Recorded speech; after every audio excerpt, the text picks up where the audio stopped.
ایک چھوٹی بچی ہے لیٹس سپوز کہ 5 سال کی ہے, اس کا بڑا بھائی ہے لیٹس سپوز وہ 8 سال کا ہے. اس بڑے بھائی سے 8 سال کا, وہ اس سے قد میں بھی لمبا ہے, فزیکلی بھی سٹرونگر ہے, بچی چھوٹی ہے 5 سال کی ہے, ننی پری ہے, نازک سی ہے. اب یہ جو لڑکا ہے اس کو آپ کہیں کہ جا کے اپنی بہن کو نا چٹکی کاٹ کے آؤ. اب وہ لڑکا جاتا ہے, اس کو چٹکی کاٹتا ہے, بہن چیختی ہے اور اب اس کے پیچھے بھاگ رہی ہے. بہن پیچھے پیچھے بھاگ رہی ہے کوئی جوتا لے کے یا تھپڑ مارنے کے لیے, اور بھائی آگے آگے بھاگ رہا ہے. حالانکہ بھائی جو ہے وہ زیادہ طاقتور ہے, وہ فزیکلی سٹرونگر ہے, وہ چاہے تو بہن کو اوور پاور کر لے, لیکن وہ کیوں بھاگ رہا ہے؟ سوال ہے نا, بڑا امپورٹنٹ سوال ہے. بھائی کیوں بھاگ رہا ہے؟ کیونکہ اس کے اندر گلٹ ہے, وہ گلٹی فیل کر رہا ہے. اس کو پتا ہے کہ میں نے بہن کے ساتھ زیادتی کی ہے, میں نے اس کو چٹکی کاٹی ہے, میں اگریسر ہوں, میں اوپریسر ہوں, میں نے زیادتی کی ہے. اب وہ بھاگ رہا ہے, وہ فرار ہو رہا ہے, اور بہن اس کے پیچھے بھاگ رہی ہے کیونکہ اس کو پتا ہے میرے ساتھ انجسٹس ہوا ہے. میں نے اس کا بگاڑا ہی کیا تھا کہ اس نے مجھے چٹکی کاٹی آ کے. میں نے کیا کیا تھا اس کو؟ میں نے کچھ بھی نہیں کیا.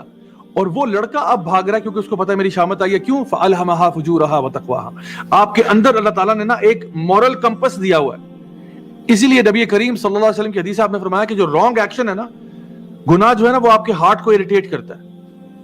گناہ آپ کے ہارٹ کو اریٹیٹ کرتا ہے. لیکن میں آپ کو ایک بات بتاتا چلوں کہ کبھی کبھار ہم اپنی فطرت کو اتنا پیس دیتے ہیں کہ ہماری جو ابیلٹی ہے نا یہ ختم ہو جاتی ہے. جس طرح کہ انسان کی بینائی کھو جاتی ہے, جس طرح کہ انسان کی سماعت چلی جاتی ہے, جس طرح ایک انسان کی گویائی چلی جاتی ہے, ابیلٹی ختم ہو جاتی ہے, اسی طرح سے کبھی کبھار انسان کا دل مر جاتا ہے, انسان کا ضمیر مردہ ہو جاتا ہے. فَأَلْهَمَهَا فُجُورَهَا وَتَقْوَاهَا والی جو کیپیبلٹی تھی نا اس کے پاس, جو اللہ تعالیٰ نے اس کو دی تھی کہ وہ ڈسٹنگوش کر سکے بٹوین رائٹ اینڈ رانگ, یہ مر جاتی ہے. یہ وہ لوگ ہوتے ہیں جو گناہ کو گناہ نہیں سمجھتے, جو جھوٹ بولتے ہیں اور کہتے ہیں یہ ہمارا حق ہے, زیادتیاں کرتے ہیں, کہتے ہیں میں کروں گا. اندر سے ان کی فطرت, شروع میں ان کو یہ چیز اریٹیٹ کرتی تھی. جب یہ شروع میں لوگوں کے ساتھ زیادتیاں کرتے تھے, ان کو وہ چیز چبھتی تھی, لیکن انہوں نے وہ گناہ اتنا دفعہ کیا, اتنی دفعہ کیا, اتنی دفعہ کیا کہ اب ان کا ضمیر مر چکا ہے. اس کی مثال یہ ہے کہ آپ کسی پبلک ٹوائلٹ میں جائیں نا, تھوڑی سی ناخوشگوار مثال ہے لیکن انشاءاللہ سمجھانے کے لیے ضروری ہے. آپ کسی پبلک ٹوائلٹ میں جائیں, پبلک ٹوائلٹ عوامی ٹوائلٹ ہے کوئی جہاں پہ ہر بندہ جاتا ہے. کسی عام طور پہ جب ہم لوگ ٹریول کر رہے ہوتے ہیں ایک شہر سے دوسرے شہر, بیچ میں کہیں ہوٹل کوئی آ گیا, کوئی ریسٹورینٹ آ گیا جہاں رکے, وہ پبلک ٹوائلٹ ہے. اب اس ٹوائلٹ میں جب ہم جاتے ہیں تو اندر بہت بدبو آ رہی ہے.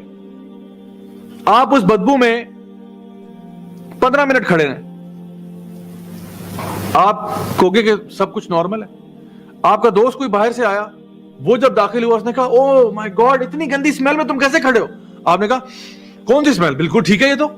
کیونکہ 15 منٹ میں نا آپ کا سسٹم امیون ہو گیا, اس سے آپ کا سسٹم عادی ہو گیا. بالکل اسی طرح سے جب انسان گناہوں میں پڑتا ہے نا, ایک سٹیٹ ایسی آتی ہے کہ وہ گناہ اس کو گناہ ہی نہیں لگتے, اور پھر ایک ایسی سٹیٹ آتی ہے جہاں پہ اس کا ضمیر مر جاتا ہے. وہ جو اس کی کیپیسٹی تھی نا رائٹ اور رانگ کو ڈسٹنگوش کرنے والی, وہ کیپیسٹی اس کی چلی جاتی ہے.